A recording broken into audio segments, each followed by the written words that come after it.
తన వెలుగు కిరణాలతో జగాన్నంతా జాగృతం చేసే ప్రత్యక్ష దైవం సూర్యనారాయణ మూర్తి. అదిగో అదే సూర్యభగవానుని పవిత్ర దేవాలయం, రథం ఆకృతిలో కనువిందు చేసే సూర్య దేవాలయం. ఇది ఒడిశా రాష్ట్రంలో కోనార్క్ నగరమున కలదు. ఇక్కడ సూర్యుని విగ్రహం గాలిలో తేలుతూ ఉండేది. ఇక్కడికి భారత పర్యాటకులతో పాటు విదేశ పర్యాటకులు ఎక్కువగా వస్తూ ఉంటారు.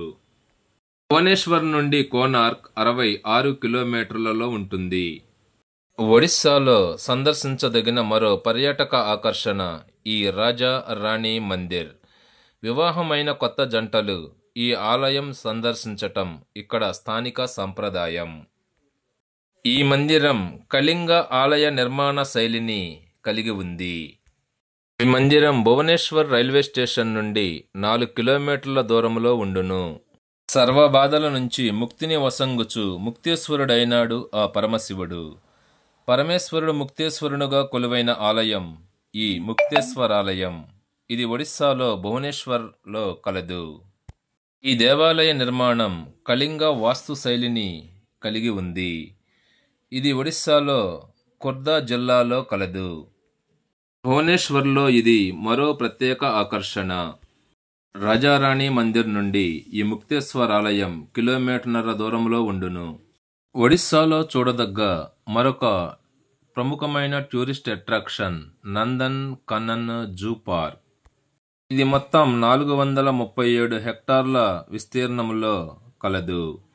తెల్లపులి సఫారీని ప్రారంభించిన భారతదేశపు మొట్టమొదటి జూ పార్కుగా ఇది గుర్తింపు పొందినది.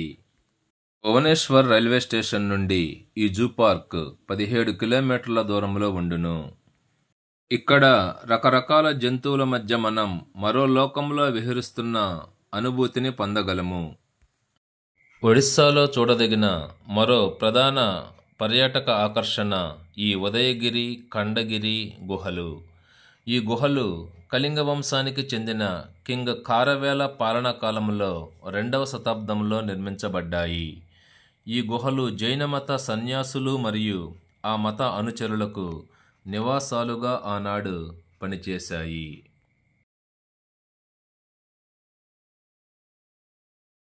భువనేశ్వర్ రైల్వే స్టేషన్ నుండి ఈ గుహలు సుమారు 4 కిలోమీటర్ల దూరంలో ఉంటాయి. అడుగడుగున గుడులతో టెంపుల్స్ సిటీగా పేరెన్నికగన్న భువనేశ్వర్ నగరంలో పరమేశ్వరుడు స్వయంభూగా వెలిశాడు. లింగరాజు అనగా లింగాలకు రాజు అని అర్థం. ఈ లింగరాజు ఆలయం భువనేశ్వర్ నగరంలోని అన్ని ఆలయాలలోకెల్లా పెద్దది.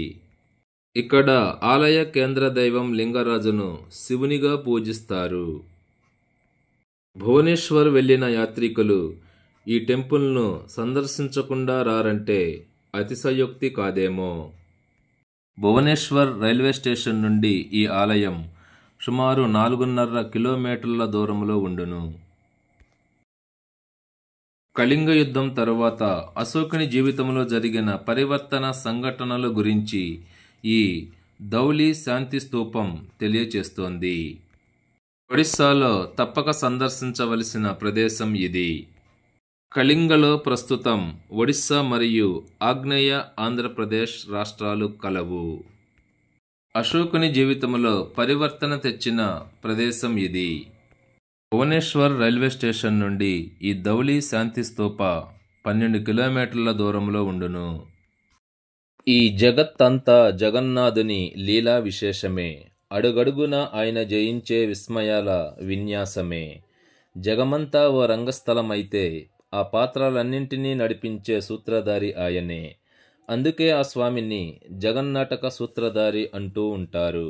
అలాంటి జగన్నాథుడు వెలిసిన పూరి ఓ ఆధ్యాత్మిక కేంద్రం, మహిమలతో ఎగిసిపడే మహాసంద్రం. ఈ ఆలయం 1078లో కళింగ పాలకుడైన అనంతవర్మ చోడ గంగాదేవ ప్రారంభించగా ఆయన మనవడైన రాజా అనంగ భీమదేవ్ పాలనలో పూర్తయినది. ఇక్కడ స్వామివారు తమ సోదరుడైన బలరామునితోనూ సోదరి అయిన సుభద్రతోనూ కలిసి దర్శనమిస్తారు.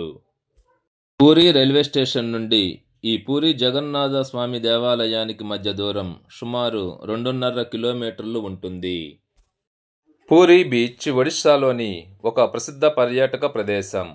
ఇది బంగాళాఖాతం ఒడిలో ఉంది. ఇది బంగారు ఇసుకతో కూడిన అందమైన సముద్ర తీరం మరియు దీనినే గోల్డెన్ బీచ్ అని కూడా పిలుస్తారు. పూరి బీచ్ను దేశంలోని అత్యంత సురక్షితమైన బీచ్లలో ఒకటిగా పరిగణిస్తారు. ఈ బీచ్కు చారిత్రక ప్రాముఖ్యత కూడా కలదు. గురునానక్ పూరి సందర్శించినప్పుడు ఈ బీచ్ వద్ద బస చేశాడని చారిత్రక ఆధారాలు తెలియచేస్తున్నాయి. జగన్నాథ్ టెంపుల్ నుండి ఈ పూరి బీచ్ సుమారు 2 కిలోమీటర్ల దూరంలో ఉంటుంది. ఒడిశా వెళ్ళిన వారు తప్పక ఈ బీచ్ను సందర్శిస్తారు. నరేంద్ర సరోవరం అనేది పూరిలోని ఒక పవిత్రమైన సరస్సు. ఇది జగన్నాథ్ ఆలయానికి తూర్పున ఉంది మరియు ఒక పెద్ద ద్వీపంలో ఉన్న చాందన మండపాన్ని కలిగి ఉంది. ఇక్కడకు ఒక వంతెన ద్వారా చేరుకోవచ్చు. ఇది ఒడిశాలోని అతిపెద్ద సరస్సులలో ఒకటి. ఇది 15వ శతాబ్దంలో నిర్మించబడినది. పూరిలో చూడదగ్గ ప్రదేశాలలో ఇది కూడా ఒకటి. శ్రీ జగన్నాథ టెంపుల్ నుండి ఈ నరేంద్ర సరోవర్ సరస్సు దూరం 1 కిలోమీటర్ మాత్రమే.